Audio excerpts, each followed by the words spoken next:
My name is John McRae, and we're here in my studio. My oldest memory of making art. I remember, when I was growing up, my stepfather, it was during the time where there were real junk stores and junkyards, and junkyards weren't just like cars and, basically like an outdoor thrift store. I just remember going with him to get things because it was during the period where shaggin' wagons and stuff, headboards and the swinging 70s, and all of those techniques, those things like how to do upholstery, how to paint and construct things. Those are things that I still do. The skills are the same kinds of things, and how to make a box or how to, line one. And I think that's where I probably got a lot of the skills that I have now.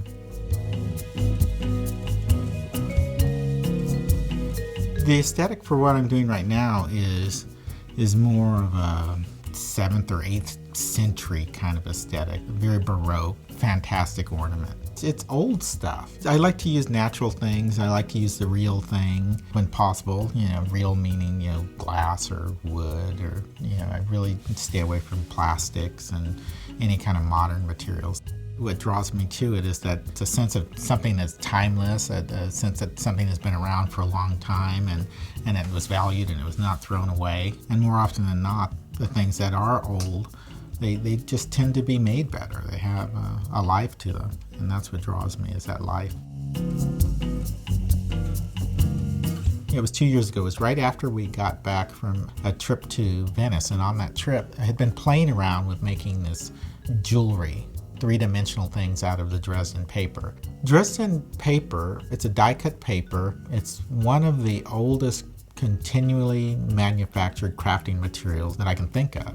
And it's foil-covered paper, it's die-cut, and it's embossed and cut out in one processor in really amazing detail and lots of different designs. And so I started playing with making that paper jewelry in the Baroque style and using real things and combined with the paper, like real gemstones, all of that kind of thing. And when we got back, the owner of Castle in the Air, she asked me if I would make a small collection, and we'd have a little showing around it, and people showed up in costume. And so the first showing, I wasn't expecting for it to be that successful. It was actually shocking how many of the pieces sold and what they sold for and all of that kind of business. And I don't necessarily expect it. I'm making all of the things that I make, I've always made them for myself. The whole process is that you just never stop learning. That's what really gets me about art. I almost like it better, the whole process of making a thing, more than the actual finished object. Once it's finished, it's kind of finished and you can move on to the next one. And I certainly appreciate them, and I appreciate the creation of it. But I do like best, I think, just the making.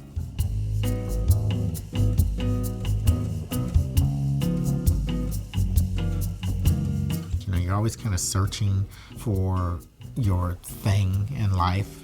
And my thing in life is art.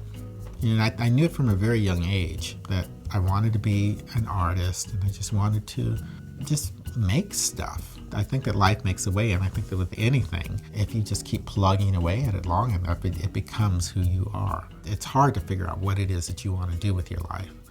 And I found the thing that I want to do and have been doing, and it just keeps getting better.